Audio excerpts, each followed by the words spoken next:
Subscribe చేసుకోండి. మరిన్ని latest videos కోసం గంట సింబల్ నొక్కండి. హాయ్ ఫ్రెండ్స్, మనం ఈరోజు కోడిగుడ్డు పులుసు ఎలా చేసుకోవాలో చూద్దామండి. ముందుగా ఒక ప్యాన్ పెట్టుకుని అందులో ఒక 2 టేబుల్ స్పూన్ల ఆయిల్ వేసుకోవాలండి. ఆయిల్ వేడెక్కిన తర్వాత పోపు దినుసులు వేసుకుందామండి. జీలకర్ర, ఆవాలు, మినపప్పు, శనగపప్పు ఏవి అవైలబుల్గా ఉంటాయి అవి వేసుకోండి. వీటిని బాగా ఫ్రై చేసుకోవాలండి. ఇవి వేగిన తర్వాత ఇందులో ఒక 2 పచ్చిమిర్చి, ఒక 2 పెద్ద ఆనియన్స్ అండి ఇలా పొడిగా కట్ చేసుకోవాలి. ఒక కరివేపాకు రెమ్మ కూడా వేసుకోవాలండి. వీటిని వేసుకొని వీటిని బాగా ఫ్రై చేసుకోవాలండి. కొద్దిగా సాల్ట్ వేసుకొని ఫ్రై చేసుకోవాలండి. ఇవి కొద్దిగా వేగిన తర్వాత ఒక అల్లం వెల్లుల్లి పేస్ట్ ఒక స్పూన్ వేసుకున్నానండి. ఒక చిన్న స్పూన్ పసుపు వేసుకున్నానండి. ఇందులో కొద్దిగా వాటర్ యాడ్ చేయాలండి. వాటర్ యాడ్ చేసుకుంటే మనకు ఆనియన్స్ బాగా ఫ్రై అవుతాయండి. గ్రేవీ బాగా వస్తుంది. చూడండి, ఈ విధంగా కొద్దిగా వాటర్ యాడ్ చేసుకొని వీటిని మొత్తం కలిసేలా కలుపుకోవాలండి. ఇవి మనకు కొద్దిగా ఉడికిన తర్వాత ఒక పెద్ద టమాటా తీసుకొని చిన్న కట్ చేసుకొని వేసుకోవాలండి.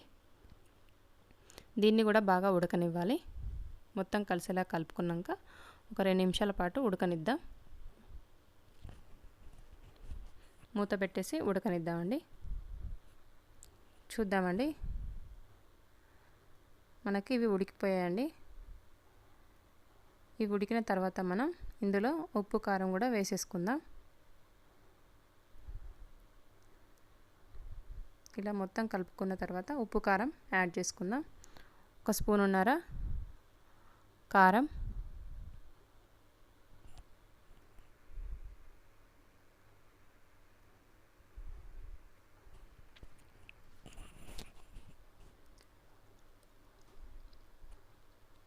నెక్స్ట్ ధనియాల పొడి ఒక చిన్న స్పూన్, సాల్ట్ రుచికి సరిపడా,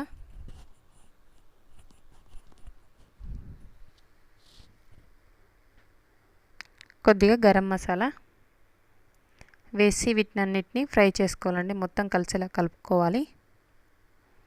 ఈ విధంగా మొత్తం కలిసేలాగా కలుపుకోవాలండి. ఇప్పుడు దీన్ని 1 నిమిషం పాటు ఉడకనిద్దామండి మూత పెట్టుకొని.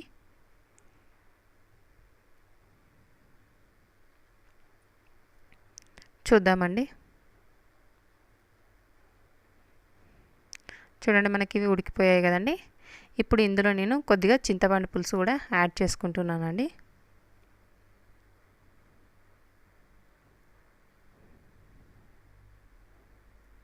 కొద్దిగా చింతపండు పులుసును కూడా యాడ్ చేసుకోవాలి. ఇలా యాడ్ చేసుకొని దీన్ని మొత్తాన్ని కలుపుకోవాలండి. కలుపుకొని ఇంకొక 2 నిమిషాల పాటు దీన్ని ఉడకనివ్వాలి. మూత పెట్టుకొని ఉడకనిద్దాం. చూద్దామండి, చూడండి మనకి ఇవి బాగా ఉడుకుతున్నాయి కదండి. ఇప్పుడు మనం ఉడికించిన కోడిగుడ్లని ఇందులో వేసుకోవాలండి.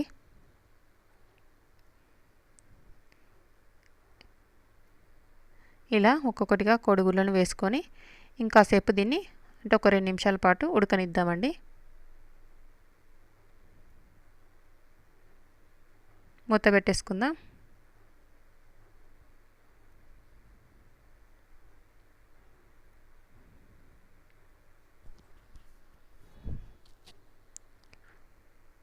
చూద్దామండి, చూడండి మనకి ఇవి ఉడికిపోయాయండి మొత్తం. చూడండి, ఆయిల్ పైకి వచ్చేసింది కదా. ఇప్పుడు ఇందులో కొద్దిగా జీలకర్ర మెంతుల పొడి వేసుకుందామండి. చాలా బాగుంటుంది టేస్ట్. ఇలా వేసి మొత్తం కలిసేలాగా కలుపుకోవాలండి. ఇలా కలుపుకొని దీన్ని కాసేపు 1 నిమిషం పాటు ఉడకనిద్దామండి.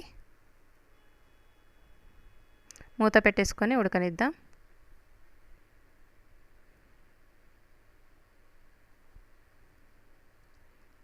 చూసేద్దామండి, మనకు కర్రీ రెడీ అయిపోయిందండి. చూడండి, మనకి కర్రీ రెడీ అయిపోయిందండి. దీనిలో కొద్దిగా కొత్తిమీరతో గార్నిష్ చేసుకుందాం. చాలా ఈజీగా టేస్టీగా చాలా బాగుంటుందండి. తప్పకుండా మీకు నచ్చితే ట్రై చేయండి.